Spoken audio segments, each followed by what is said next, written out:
Good evening, I'm Glenn Mills. ABC4 is proud to bring you a week of debates for Salt Lake City Council. Tonight we highlight District 7, which includes the Sugar House neighborhood and runs from 500 East to Foothill Drive and parts of 1700 South to 30th South. It also includes Brickyard Plaza Mall. There are 3 candidates in the running for District 7. They are Rainer Huck, incumbent Amy Fowler, and Ben Raskin. We are going to start this debate with opening statements that will last 1 minute and 30 seconds for each candidate. Prior to the debate, it was determined that Rainer Huck will have the first opening statement. Mr. Huck, 1 minute 30. Thank you very much. I appreciate the opportunity of being here. My name is Rainer Huck. I've lived in Salt Lake City for 72 years. My parents immigrated from war-torn Europe to find a better life here in America, which they indeed do.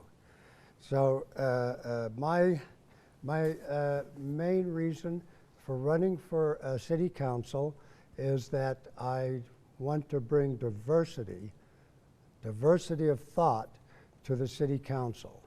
I have a different perspective, I think, on a lot of issues, and I think probably a more productive perspective.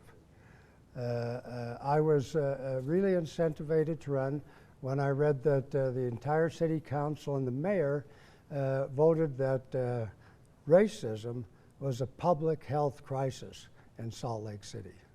Now, we might have a lot of public health crises, but I don't think racism is one of them. I don't see any racism.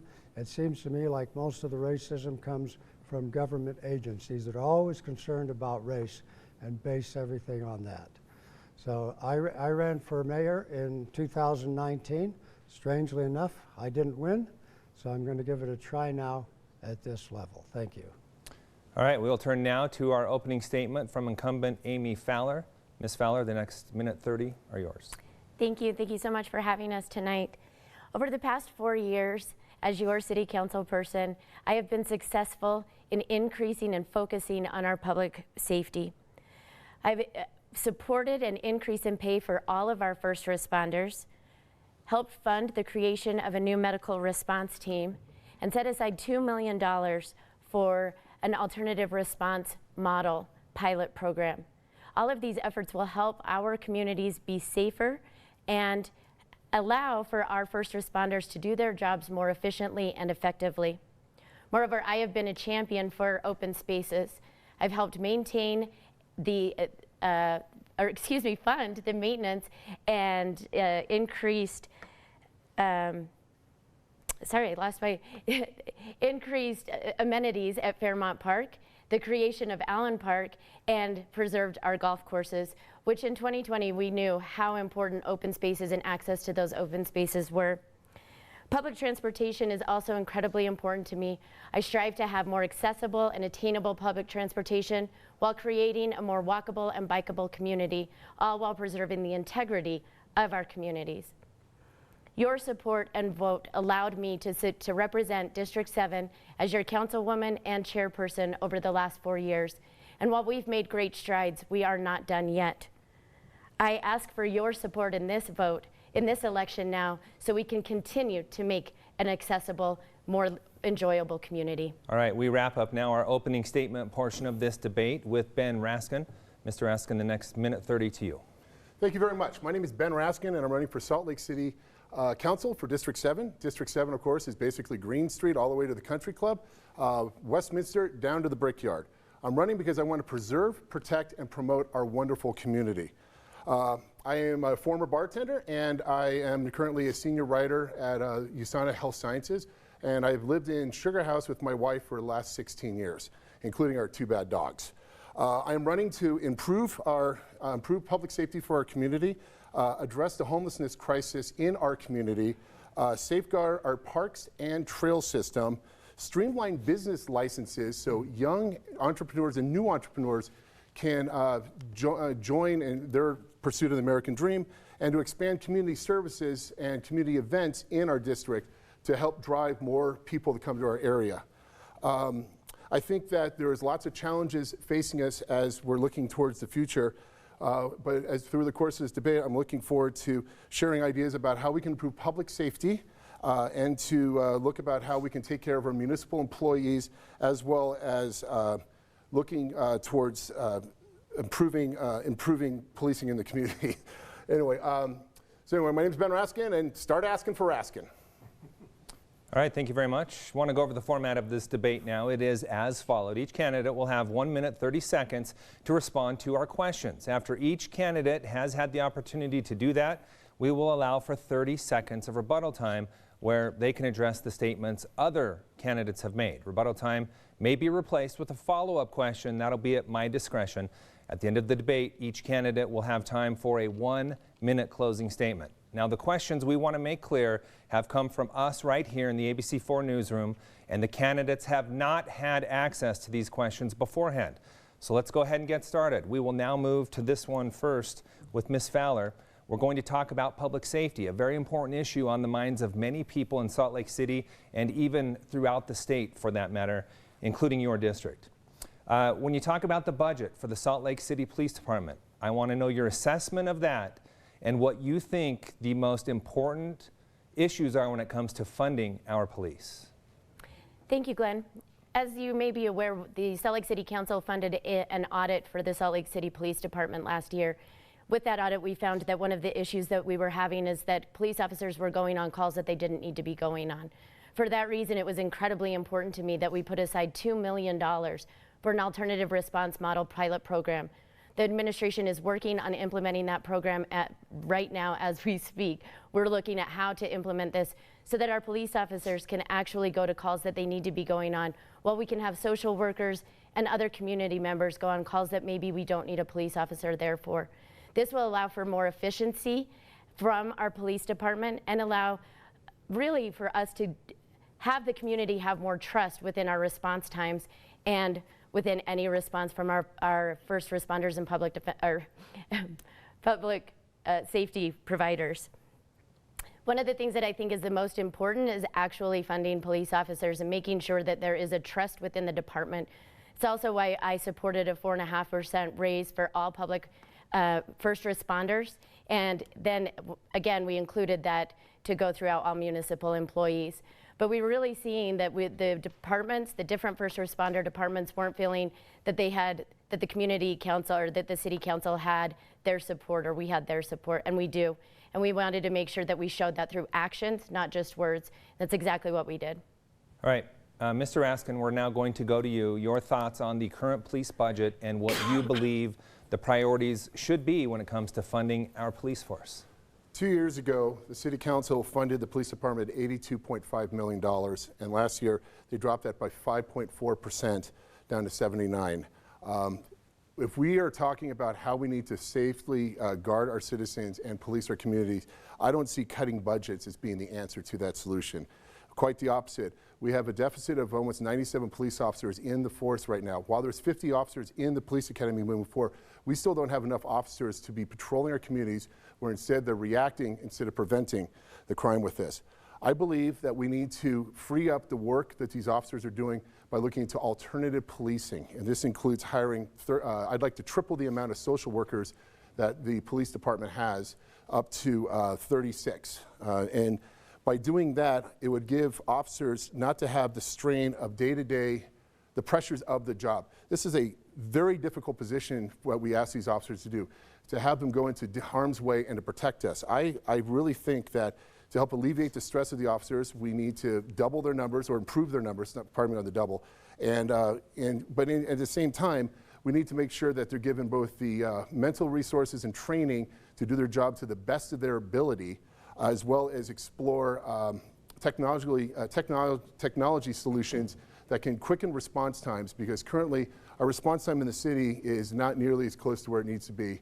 And I think that's a strong way of what we could do once I'm on City Council. We're going to dig into that mental health issue a little bit more next. But Mr. Huck, let's turn to you. Your thoughts on the current police budget and how it should be prioritized. Yes, thank you. I think we have too many police. You know, whenever I see a minor traffic accident, there's a half a dozen police cars there. When I went to the city-county building to register for this election, And even though the city-county building was closed, there were 4 police officers there at the desk. Way too many. I think what we need is a higher quality police force. Less numbers, higher quality, and higher paid too, to attract better qualified people. I would advocate to eliminate our secret police, that is to say the undercover police, and also the SWAT police. You know, these are militarized police and secret police. They have no place in a free society whatsoever. We need to stop arresting so many people for victimless crimes. We need to stop filling up our jails with people.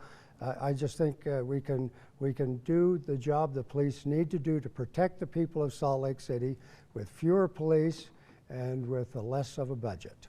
All right, we're going to now move on to rebuttal time. We'll have 30 seconds each for each candidate. Ms. Fowler, we will begin with you. Quite a range of perspective there from your 2 opponents. One says we don't have enough police. The other says we have too many. Your rebuttal.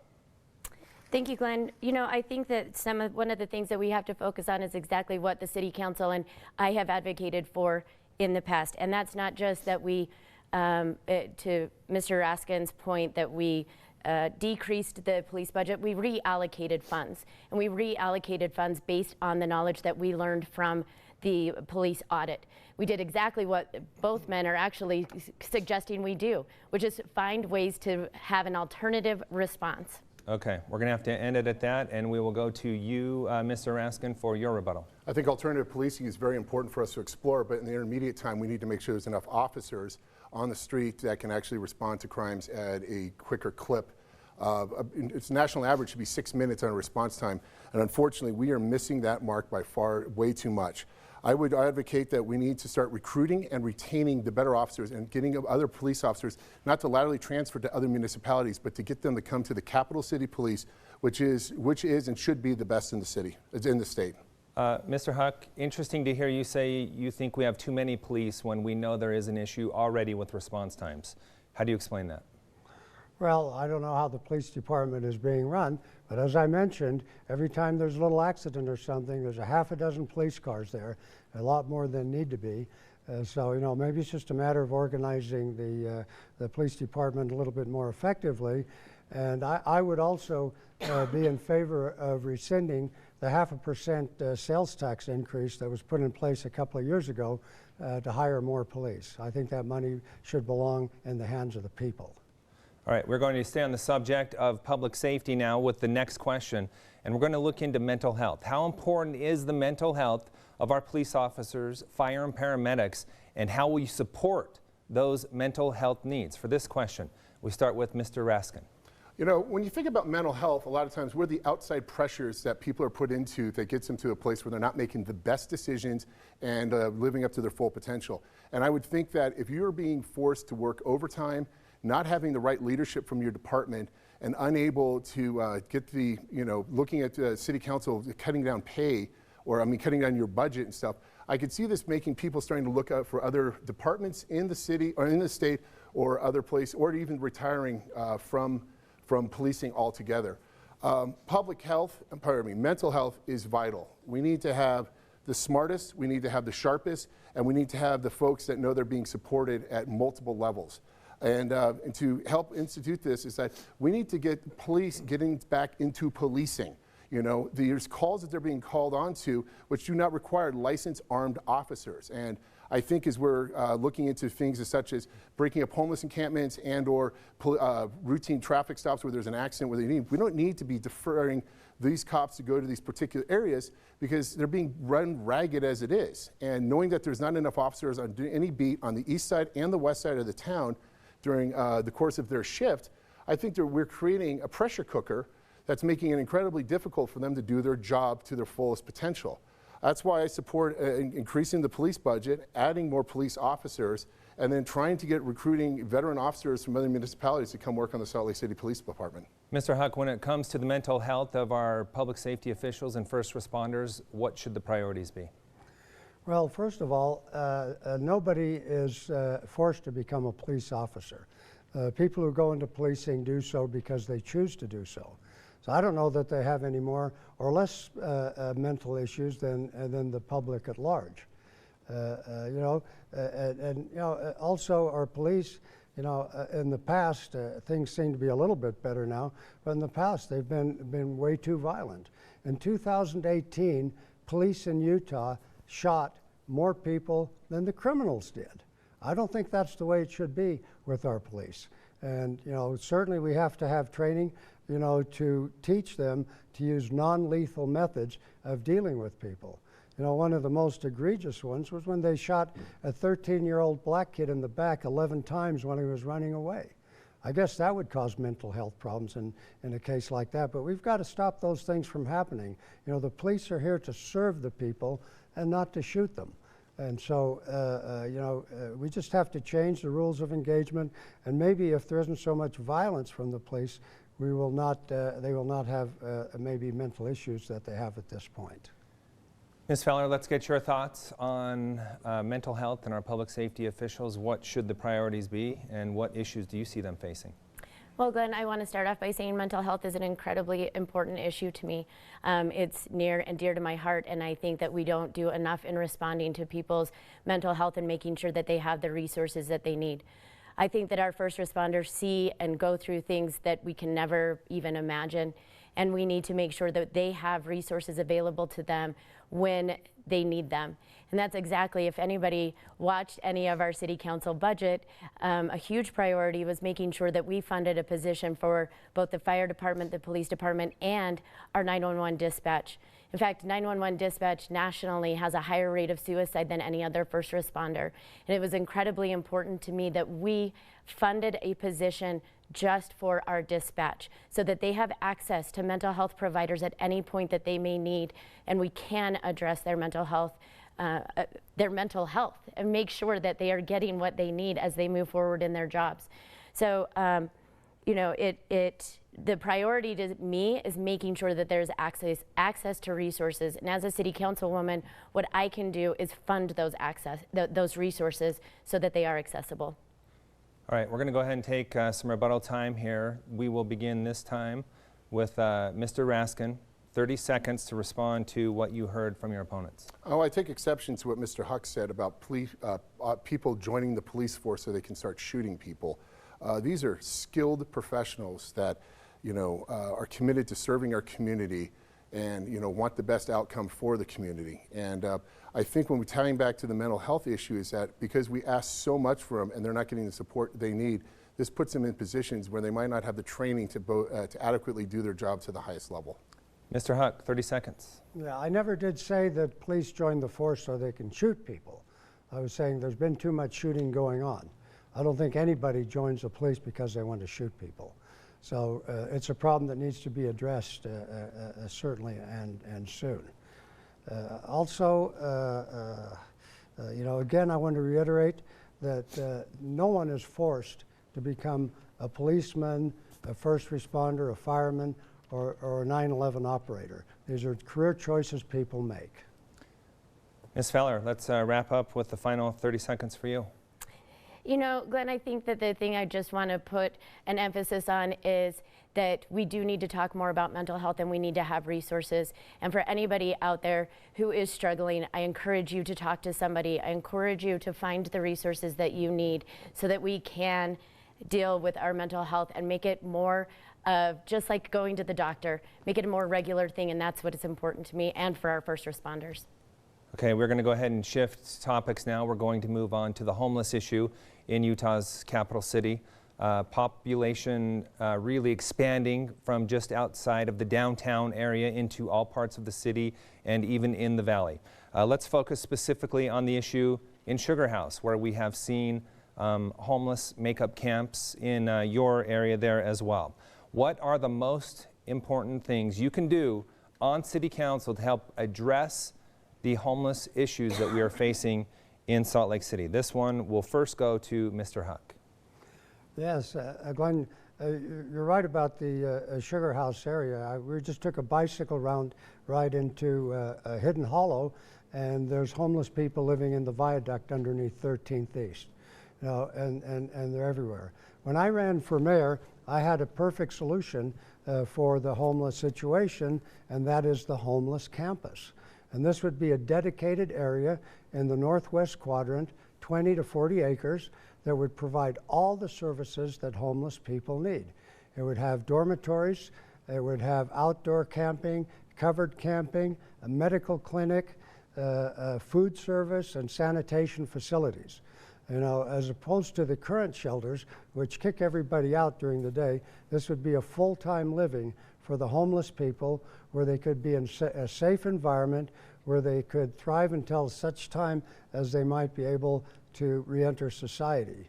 You know, this homeless campus could be built for $20 million or less and accommodate 5,000 homeless people, which is in stark contrast to the $60 million that were spent to the 3 current homeless shelters that only accommodate 700 people. And the tiny home concept that's now being floated is completely inadequate. It would cost $175 million to house 5,000 homeless people in the tiny homes. Ms. Feller, let's turn to you. This is an issue that you have seen expand into your very district. What are the solutions? You know, I think that this is, as we all know, an incredibly complicated issue.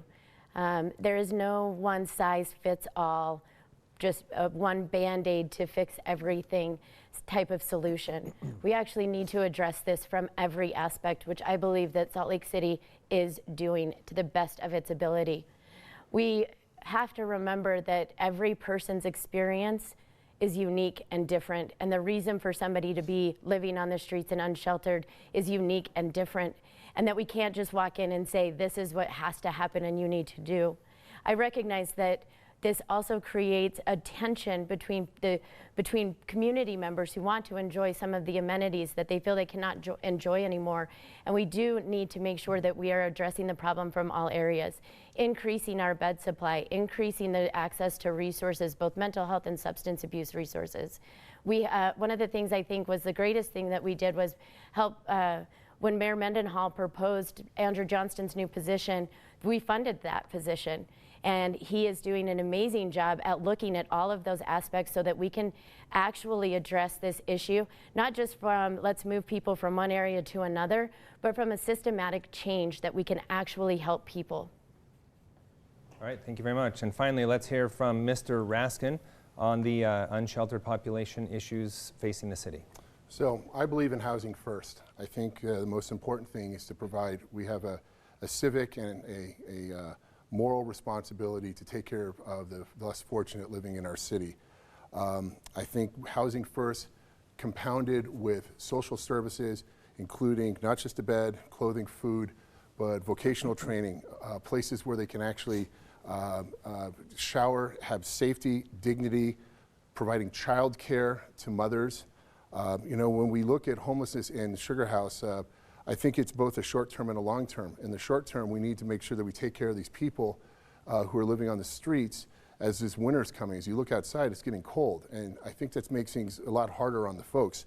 So I would propose that we would start looking to make sure there's sufficient amount of overflow shelters and city property that we can take care of these folks. I think that we need to, once we kind of like put people into a safe place, then we can start really addressing homelessness. Homelessness doesn't compound with the mental health or all the other stuff. It just means they don't have a place to live. And I think long term is that we need to increase the amount of units, housing, beds, providing motel vouchers, so people can get off the street and then start actually reintegrating and breaking the secular cycle of what homelessness does. Because if children of homeless families, they have a much harder chance of actually breaking the chain. Okay, let's move into rebuttal time. I'd like to focus in on something specifically we heard from Councilwoman Fowler there, and that is that the city is addressing this to the best of its ability. Mr. Huck, do you agree with that? No, I don't. The homeless situation is just getting worse. Remember, several years ago, we had this merciless, horrible raid on the homeless people that destroyed what little belongings they had and sent everything out into the dump. You know, homeless people, I think they like to live the way they're living, but they want a safe place to do it. And that's what the homeless campus would provide for them. Councilwoman Fowler, when you talk about the best of your ability as a city here, it's still a big problem. So how do you reconcile that? You know, I think one of the biggest problems, to Mr. Raskin's point, is a shortage of beds. And the Salt Lake City has carries 70% of the burden, or some outrageous number of that, with people experiencing homelessness throughout the state. Yet we only have 16% of the state's population. We need more funding. We need the state, we need surrounding municipalities to step up, help us fund these resources, and maybe take some responsibility as well. Mr. Raskin, we will give you the final 30 seconds on this issue. Do you believe the city is handling it to the best of its ability? I think the hiring of Johnson was a step in the right direction, and I applaud the mayor and city council for putting the funding together for that. But I have to tell you, it's like this problem is bigger than Salt Lake City. This problem requires both the county and state and federal dollars. And I think to effectively do this, like homelessness doesn't know boundaries, and yet Salt Lake City carries a large burden with this. I think we could work more aggressively with both our nonprofit partners, our county, and other municipalities to come up with a more humane solution and a better outcome. All right, we do want to let you know we are now about halfway through this debate. Also, Election Day. Make sure to mark it on the calendar. It is Tuesday, November 2nd. Mail-in ballots start to go out this week, so you should see them arrive at your home probably Tuesday or Wednesday. If you don't get yours, make sure to check in with your county clerk. And we also want to let you know that this race and many others are actually being determined this year through ranked choice voting. 23 municipalities electing to go with that method this election season. That means that you rank the candidates in the order of your preference. In this case, it would be 1, 2, and 3. Once one candidate gets to more than 50% of the vote as it goes through the rounds, that candidate is then declared the winner. Just some thoughts as you head into the election season and filling in your ballot. Now, let's go ahead and get back to the debate. We're now going to shift to zoning and development, another huge issue impacting not only Utah's capital city, but the entire state. So let's talk about ranking the needs in your district when it comes to development. What is the most important issue you want to work on? Ms. Fowler, we begin with you. Thank you. The most important issue as it comes to zoning and planning is making sure to protect the integrity of Sugar House. And well, I've talked about this before, but over 20 years ago, development came in and I think left the integrity, left the uniqueness, left the identity of Sugar House behind as they were developing. And while I can't go back and fix what happened 20 years ago, we certainly can focus on what we're doing now. We can focus on making sure that developers who are coming into Sugar House understand the community that we are, understand that we have this uniqueness and creativity and be a part of our community, not just somebody that comes in and kind of develops on top of us. The other thing that I think is incredibly important, and I can say this right now, that I wouldn't be able to afford to live in Sugar House if I wasn't lucky to have the house that I have right now. And we need to make sure that we continue looking at affordable housing and housing affordability. And those are two different concepts, but both incredibly important, especially for Sugar House. And I think that the relationships that I have made with developers, we can do that. We can begin to demand from developers when it comes to the city council to do these things, to create public benefits and make sure that we continue to have affordable housing and housing affordability while preserving the identity of Sugar House. Yeah, this is a very important issue. Many asking how the next generation is going to afford to live here. Mr. Raskin, your thoughts on zoning and planning? For District 7, finish the work. We have 3 major projects that have been raised to the ground and that are going to be, hopefully, they'll break ground and they'll start building it. But we need to take a moratorium on the high density growth that's happening in Sugar House right now. Sugar House is a historic community, and we've lost a lot of the funkiness, the uniqueness of that community when we continue to build these multi-story buildings in there. But what is done, and we need to finish the work because no one wants to live with what we had with the sugar hole about 7, 8 years ago and stuff. To that point with these developers, though, is that if we want to look at affordable housing, because to live in an artisan community, artists have to be afforded to live there. And as it stands right now, it's massively expensive to live in Sugar House. And I would hope that these developers, that we can hold their feet to the fire vis-a-vis impact fees and having good conversation with them to show why that's important for them to make sure that percentages of their buildings are affordable for people that are just getting out of college, starting their lives, starting new families. At the rate things are going, Sugar House is going to be filled with, it's not going to have the historical integrity and that love that we have for that community, simply because it's just becoming a series of skyscrapers. In terms of zoning, I would pressure the current projects that are going on now to finish in a timely fashion, and then when the next time a large multi-story building comes there, we take a long, hard look at why we're going to approve this. All right, Mr. Huck, let's finish up with you. Your thoughts on development and zoning in your district? I think it's a travesty what's happened in Sugar House. I've lived there for 35 years, and what's happened is just horrible. And I don't know why the city council has approved all of these massive apartment buildings, 6 stories high and more. And the worst of it is that the units that they're building there are not affordable for the vast majority of the people who live in Sugar House. You're looking at rents of $1,500, $1,800 for 1-bedroom apartments. So, you know, unfortunately, it's too late for a lot of that. You know, when these places get done, the traffic is going to go completely out of sight, and it's destroying our neighborhood. So I would be in favor of stopping all further development of these high-density places. With respect to the cost of housing, you know, a lot of that cost comes from the government. You know, there's been estimated that 25% of the cost of a new home is to deal with government regulations and costs. And I've been in the rental business for a long time, and when I started out in 1971, I could pay my property taxes with 1 week of rent. Now it takes 2 months of rent to pay the property taxes. All of this gets passed on to the renters, and they have to pay it, and it makes all this much less affordable. Okay. I'm going to go ahead and make a call, and we're going to skip the rebuttal time on this question. That's because our next one leads right into what you may be addressing in your rebuttal time anyway. A couple of you already mentioning this, and that is high-density housing. Many see that as a solution for our supply and demand issues.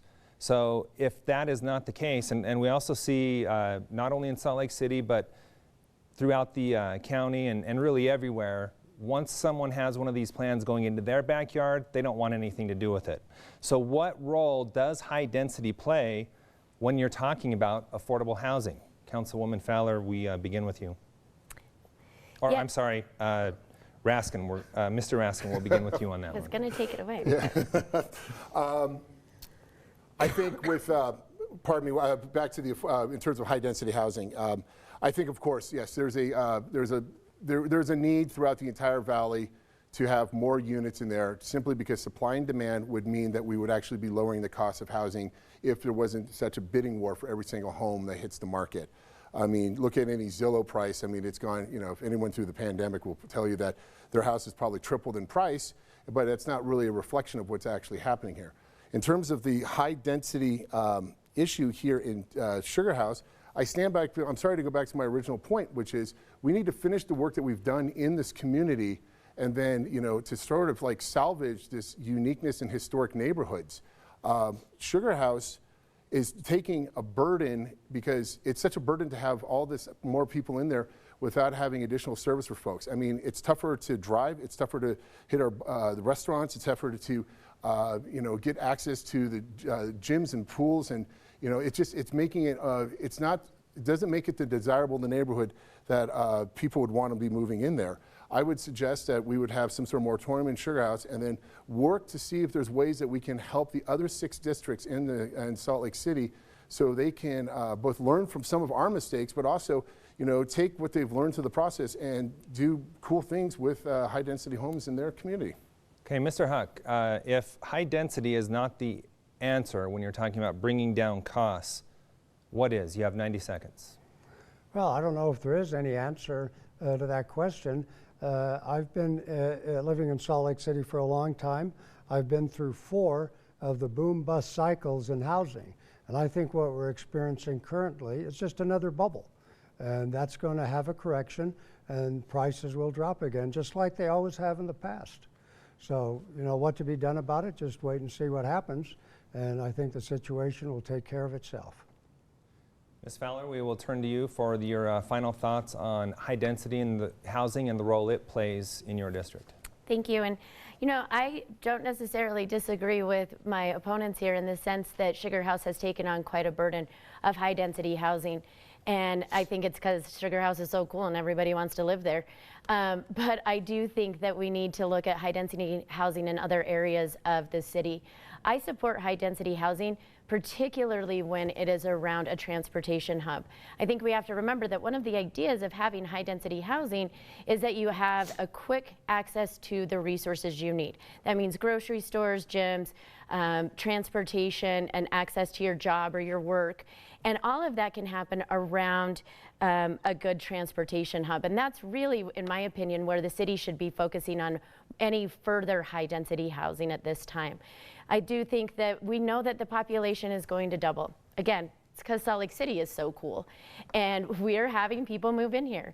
We have to be able to plan smartly for that. It is not something that I think we've done in the last couple of decades and that we need to start doing at this time. It goes back to that idea of zoning and planning, but making sure that we're really focusing where all of that is going so that it's beneficial to everybody in the community, to both the single family homes in the neighborhoods and the people in the apartments that are there because they don't want to have to drive and they get on a shuttle or a train and go to everywhere that they need.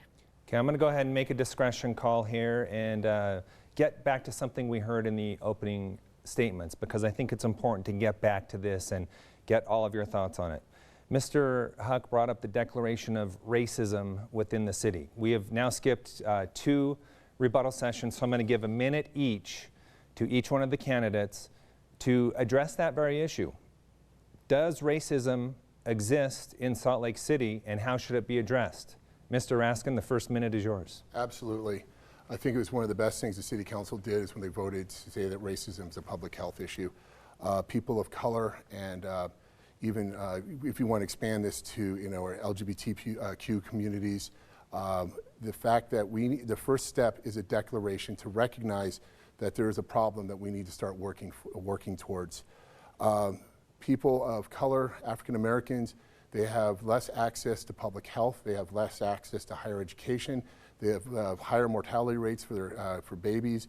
It's something we can't fix at the City Council level, but we can start a conversation and make sure our neighbors know that this is something that we could work to solve, not just at City Council, but in our neighborhoods, with our friend pools, at the office. And I celebrate what the City Council did, and I think it was a very brave, smart, timely move. And I think there's these times where you know that you're living in the right city when Salt Lake City can take the lead on that.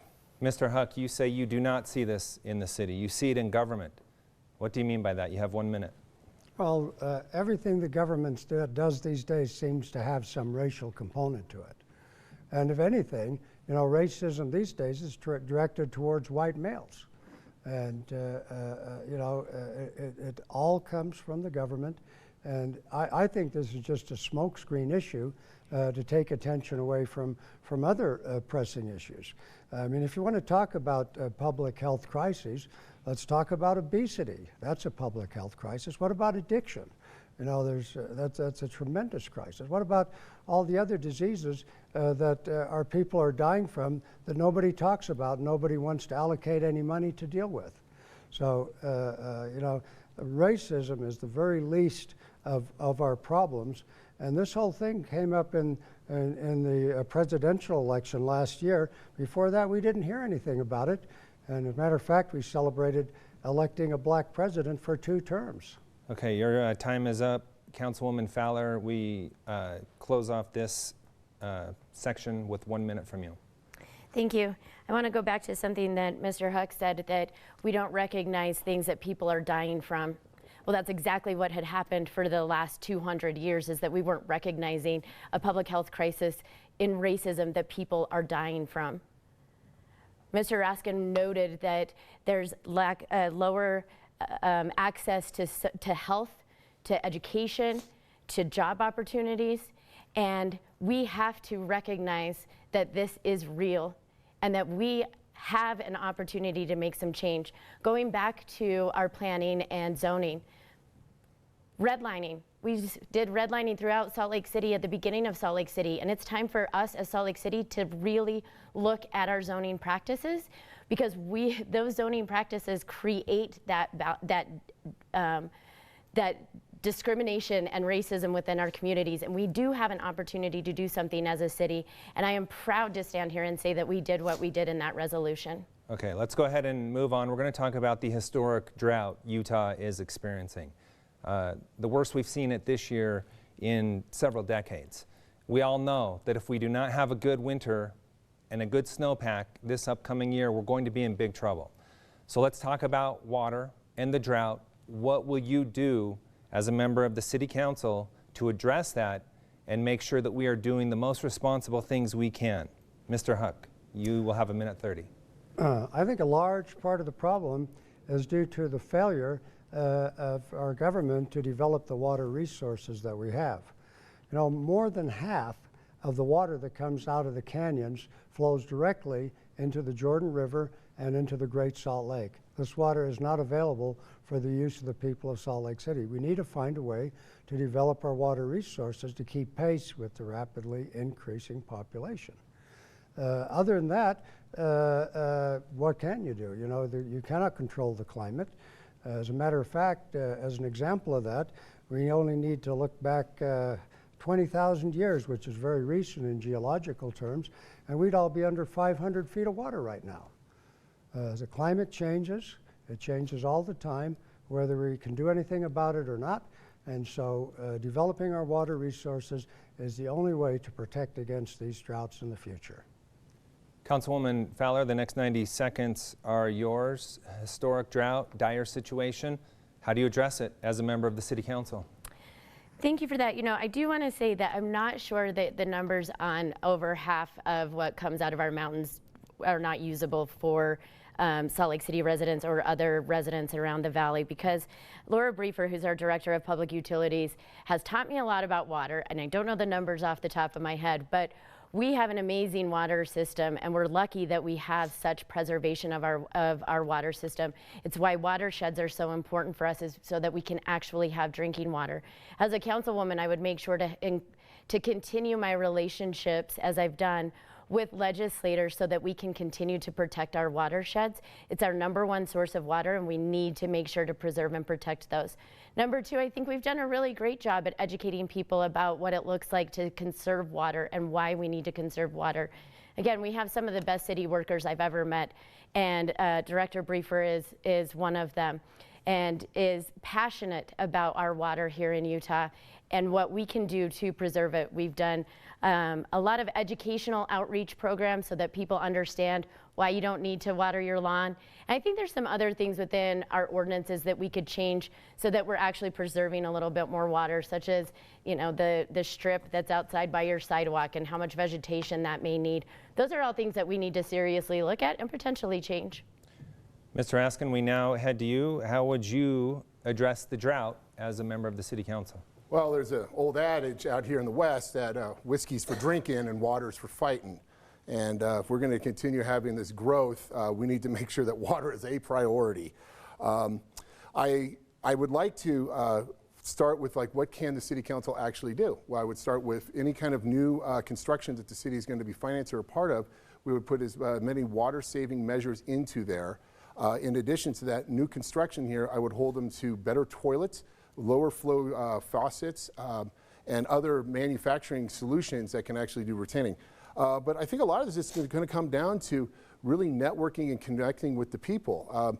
There was a campaign that came around. It says yellow is the new green. You know, it's like lawns do come back. We don't need in moments of drought that we're going to be in for quite a while by the looks of it. It's like we need to start changing our lifestyle. We need to be more conscious of how we, as citizens, consume our water. But at the city level, I would like to improve the technology that goes into our golf courses, into our public parks. You know, I'd like to know that we have better rain sensors. I'd like to see that we'd have affordable rain barrels available for citizens to purchase, or even the city can actually provide for them. And in addition to this, I'd like to make sure that when we talk about water rights in the future, we don't resort to prayer to get sure we have rain here, that we just make sure that we save our Great Salt Lake by having as much that gets filled into there. Okay. Instead of a rebuttal, I want to ask a specific follow-up question on this. Give each of you 30 seconds. Should the city make funds available for residents to help convert to a more drought-friendly landscape at home? We will begin with Mr. Huck on that. No, I don't think that's the answer. I think the answer is to develop our water resources and recognize that the climate is always changing. Just think back to 1983 when we had a river in State Street. There was so much water coming out. This is going to happen again. These are cycles, and the drought will end one of these days, and we'll have plenty of water. Ms. Fowler? Yeah, I mean, the short answer is yes.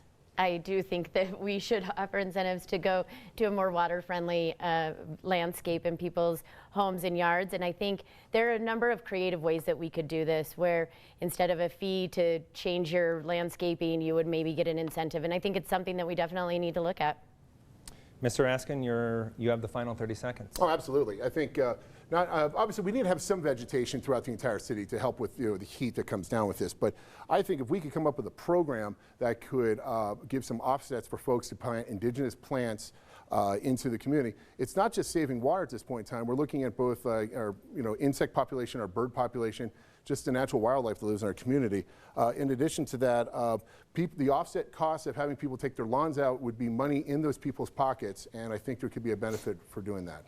Okay, due to time constraints and make sure we're staying on schedule here, this next question is going to be limited to a 1-minute response and no rebuttal. We are sticking on the topic of the environment and air quality specifically. What can you do to reduce the number of red air days in the valley? Ms. Fowler, you have 1 minute. Well, I think one of the most important things that we can do is increase our public transportation. I have been successful in creating a very good relationship with UTA, and UTA, we're one of the only cities that we have an agreement with UTA on how they're going to continue to bring on more bus routes for our city. And really that's what we need to be doing. We need to focus on walkability, bikeability, and public transportation so people get out of their cars and stop driving. I think there's also a way that we can look at developers to be leaders in this area as well. I think that we can not just require, but really mandate that they look at clean building so that we can lower our emissions in that way as well. And again, I go back to the relationships that I've been able to make, where I can ask people of these things that I think will have a big benefit for us. Mr. Askin, what can you do to reduce the number of red air days in the valley? Well, what makes Salt Lake City such a beautiful place, of course, is our mountains, but unfortunately that's also what's causing a lot of the pollution to be trapped in our community. On City Council, I would start looking into expanding for an all-electric fleet for our service vehicles throughout the entire area. I would start mandating ways of us to position ourselves for more solar panels on city-owned buildings and stuff. And just another thing with the developers, like have them build more efficient buildings there with double-pane windows, HVAC systems that work effectively. And but on top of that, like one of the things that Mayor Mendenhall has been doing is like we can plant more trees. We can make a commitment to planting indigenous trees in this area, which can help tap down air to make air quality better in our community, while it's also beautifying our entire community on this one. In addition to this, with new development, I would make sure that developers would put hive passes into the process for the people renting or buying into those buildings, because we're not that way to incentivize them to use public transportation and know that this is a way they can help themselves and the community. Right. Mr. Huck, your view on improving red air days?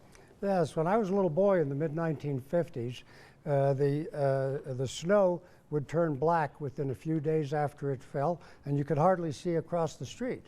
The reason for that was that everybody was heating their homes with coal.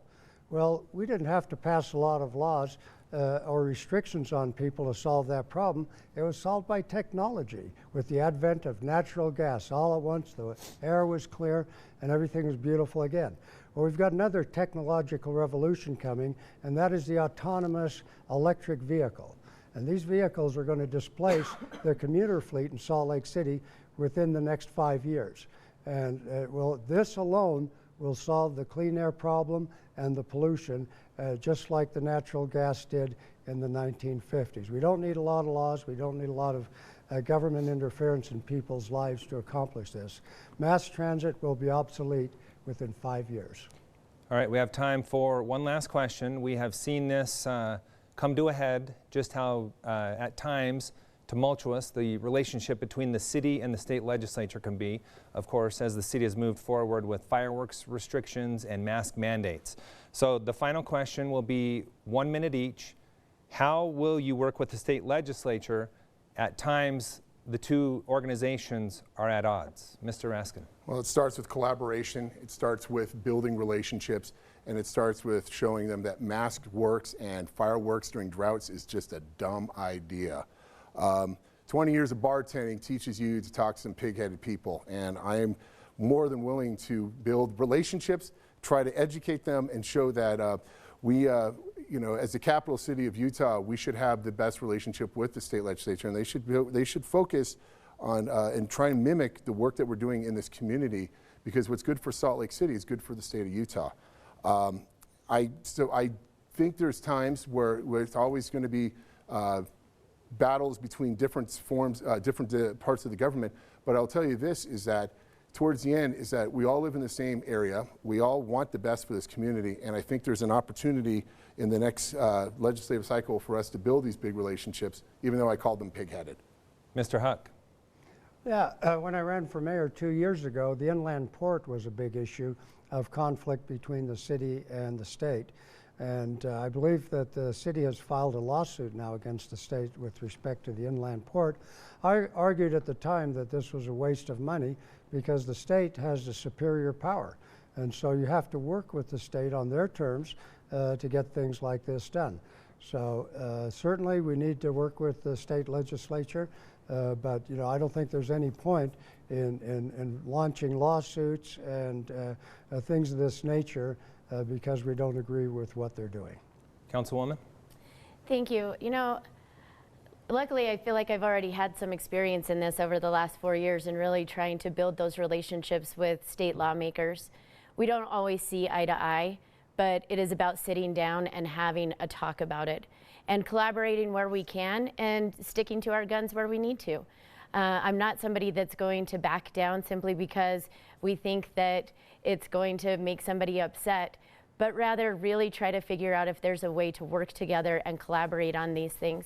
I think this comes from my job as a public defender and a criminal defense attorney, that I have to get along with the prosecutors, maybe not on every case, but certainly on as many cases as possible so that we can come to a good resolution. And it's very similar with the state legislature. There are good people up there doing great work, and we just need to be as party to them and them to us as we all can. Okay, we are now approaching the end of the debate. Each candidate now has 1 minute worth of time for a closing statement. Again, it was predetermined before the debate. The first closing statement would go to Rainer Huck. Thank you. I think that this debate will have dramatically shown that I am indeed the diversity candidate, and that if you vote for me, you're going to get a substantially different approach to many of the problems that were discussed here tonight. So that is where I stand. I am running from the point of view that I want to give back to the people of Salt Lake City the many wonderful things that I have had during the years I've lived here. And I believe that my practical approach to a lot of these problems will solve them once and for all and make Salt Lake City a better place for everybody to live. Incumbent Amy Fowler, you now have 1 minute for your closing statement.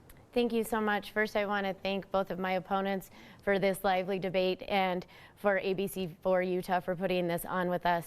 I think we're making history with city council debates. But it is important, and I think one of the things that you can see today is that many of the ideas that my opponents have are things that I've already put into place. When we're talking about policing and how we're looking at alternative models to respond to that policing, we've done it. I've funded it. I've fought for it. When we're looking at our fire department or 911 and mental health, I have fought for, advocated for, and been successful in funding resources for our public safety and our first responders. When we're looking at open spaces or transportation, I've created the relationships that are necessary in order to get those things done. These aren't just ideas. They're things that I've actually done and I will continue to do for District 7 and Salt Lake City. All right, we have 1 minute left for a closing statement, and that goes to Ben Raskin. Thank you very much for hosting this event, and thank you to both my opponents for a very spirited discussion. I've never been more excited and more energized about the future of our district and our city. I think the next 4 years is going to present a lot of challenges, but I believe that we have the resources, relationships, and ability to meet each of them. That includes improving and expanding our police department, a means to address our homeless crisis and to give a compassionate but practical solution to those unhoused, to work on affordable housing in our community, to help streamline business licensing so entrepreneurs can start their new businesses in our communities, and to expand community events and services in District 7. I'm going to work to preserve, protect, and promote Sugar House because it's worth fighting for. My name is Ben Raskin. Please consider voting for me and start asking for Raskin. All right, we have now come to the end of our debate. I want to thank all three candidates for being here with us tonight and sharing their views on very important issues here in Utah's capital city. I say it all the time. The government closest to you is the one that impacts your life the most, yet the municipal election tends to get the least amount of attention. So please, do your duty. Make your vote count. It is on November the 2nd. This week at ABC4, we are hosting several debates for the City Council to help you know more about the candidates. Tomorrow at 7 on the CW30, we'll have candidates for Salt Lake City District 1 in our studio to debate the issues. District 1 includes the City of Rose Park and the airport. We also do want to mention this debate was brought to you tonight in part by the Road Home, the Pioneer Park Coalition, and the Salt Lake Chamber of Commerce. Thank you so much for joining us tonight, and good night. You can find the very latest on politics and other news on our website, abc4.com, and we hope to see you back here tonight for ABC4 News at 10.